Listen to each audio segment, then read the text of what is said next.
Your firm is the auditor of Saga Industries Limited for the year ended 30 September 2023. In addition to conducting the statutory audit, your firm also reports on the company's summary financial statement.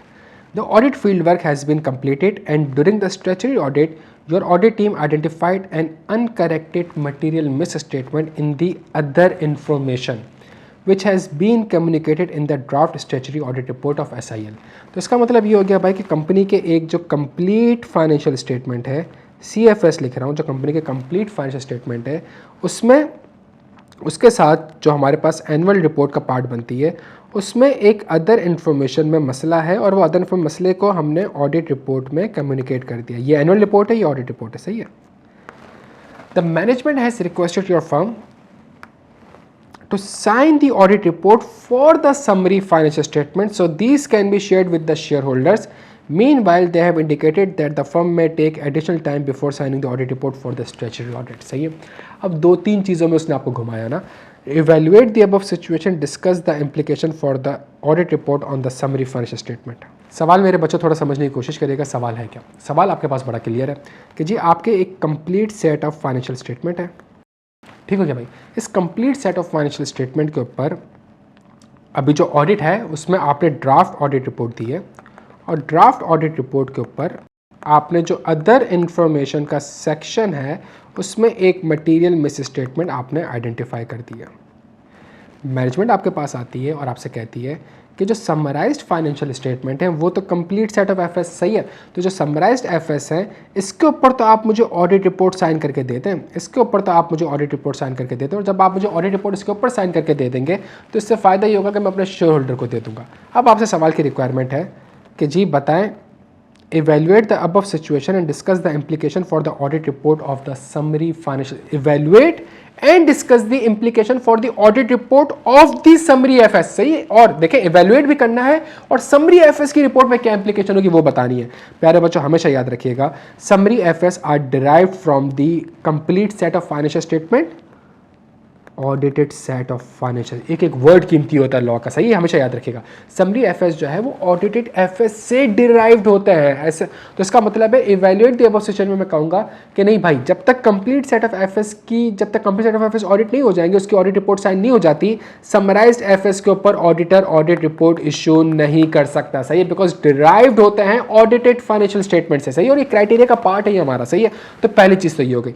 Second cheese, evaluation में आपने ये लिखनी है कि अगर other information section में एक material miss statement है तो मुझे इसके इम्पैक्ट को भी समराइज्ड एफएस के ऊपर जो मैं रिपोर्ट इशू कर रहा हूँ, समराइज्ड एफएस के ऊपर जो मैं रिपोर्ट इशू कर रहा हूँ उसमें भी कंसीडर करना पड़ेगा.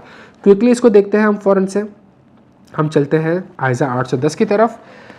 Engagement to report on summary FS. सही है. एक चीज़ अगर आपके सामने मैं रखूँ, हाजिर करूँ प्यारे बच्चों, तो इसको देख लीजिएगा, बड़ी इंपॉर्टेंट है. सबसे पहले अगर आप देखें तो आपकी जो ओपिनियन होती है बच्चों, आपकी जो ओपिनियन होती है उस ओपिनियन में लिखा हुआ है the summary FS which comprise the summary balance sheet as a December 31, the summary income, the summary statement are derived from the audited financial statement of ABC. Audited, और ऑडिटेड का मतलब ये है कि जब तक आप ऑडिट रिपोर्ट साइन नहीं कर देते. सही, are derived from the audited FS. Engagement acceptance में अगर मैं आऊं, when also the auditor of the FS from which SFS are derived. तो इसका मतलब है कि आपने कंपनी का ऑडिटर होना है तभी आप एसएफएस को एक्सेप्ट कर सकते हो, वैसे एसएफएस को एक्सेप्ट नहीं कर सकते. क्यों? Because auditor application of ISA 810 will not provide sufficient appropriate audit if the auditor has not audited the FS. तो बड़ा फोकस है कि जी आपको कहा ही इसलिए है कि आप ही आइजा 810 कर सकते हैं बिकॉज आपने कंपनी का ऑडिट किया है, और आपने ऑडिट किया तो मतलब ऑडिट रिपोर्ट साइन की है. तो ऑडिट, अगर ऑडिट आप कर रहे हो उसका और आपने ऑडिट रिपोर्ट साइन नहीं करी है, पेंडिंग में है, ड्राफ्ट है, तो आप समराइज्ड एफएस के ऊपर रिपोर्ट इशू नहीं कर सकते. सही है. नेचर ऑफ प्रोसीजर भी अगर मैं देखूं तो whether the SFS are adequately disclose their summarized nature and identify the audited financial statement. मेरे बच्चों सही है. तो यहाँ पे भी एक चीज इंपॉर्टेंट है. अब सुनिएगा मेरे बात.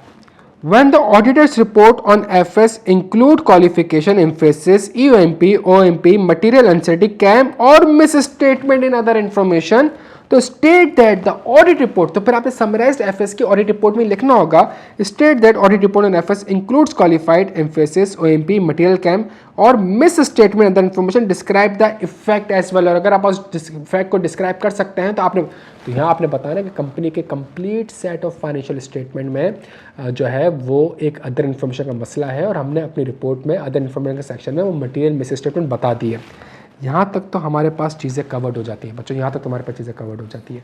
लेकिन एक और मसला है जो कि बड़ा ट्रिकी पार्ट है, जो कि अगर आप स्मार्ट हैंड आउट में देखें तो ये जो एक लाइन थी जो मैंने लिखी थी आज 720 विल अप्लाई, ये बड़ी इंपॉर्टेंट है। अगर समराइज्ड एफएस भी किसी एनुअल रिपोर्ट का पार्ट बन रही है तो उसका मतलब है समराइज्ड एफएस भी इनकंसिस्टेंट है, समराइज्ड एफएस भी इनकंसिस्टेंट है किससे, अदर इन्फॉर्मेशन से।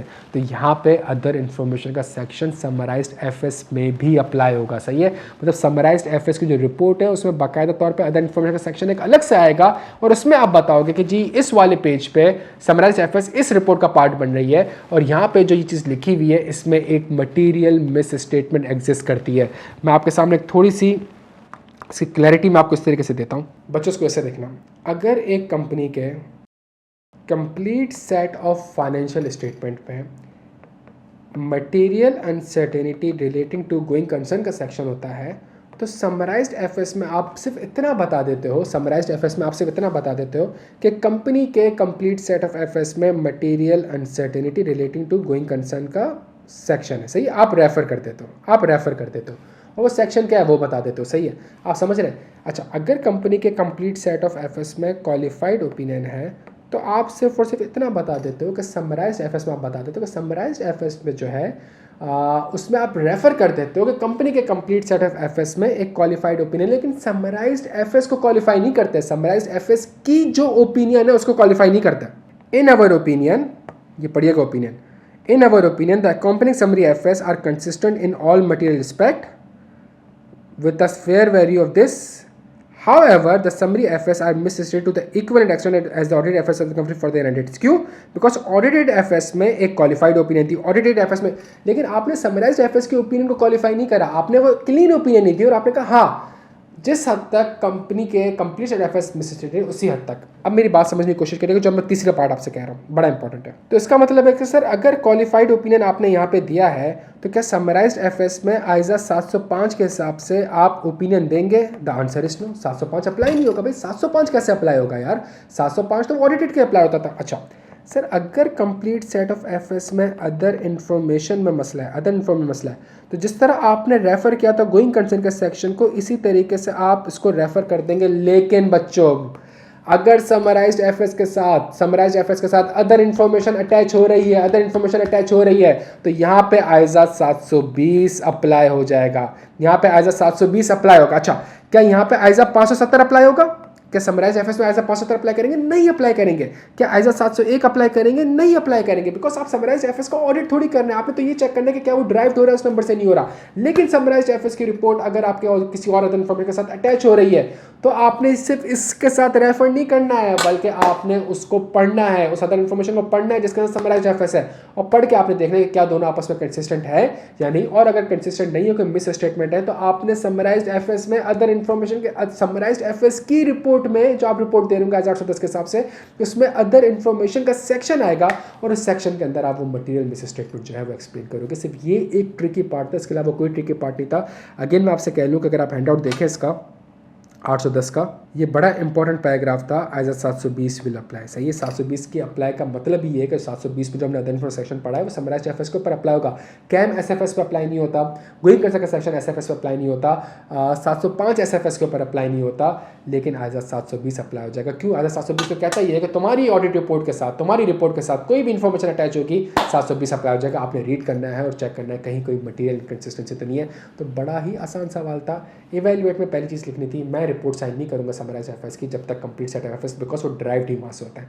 सेकंड चीज़, अदर इन्फॉर्मेशन सेक्शन में मसला है तो मैं चेक करूँगा कि क्या एसएफएस में तो मैं इस चीज़ को समराइज एफएस की रिपोर्ट में मेंशन करूँगा, सही, और अगर जो इफेक्ट होगा वो वहाँ पे डिस्क्राइब भी करूँगा। प्लस एसएफएस जो समराइज एफएस है उसके साथ अगर कोई और इन्फॉर्मेशन अटैच हो रही है, सही है, तो मैं उसको रीड करूँगा, बिकॉज 720 अप्लाई होगा। और रीड करके अगर मुझे कोई और मटेरियल मिस स्टेटमेंट्स वगैरह आइडेंटिफाई होती है तो मैं अदर इन्फॉर्मेशन के सेक्शन में उसको इंक्लूड करूँगा। Thank you so much.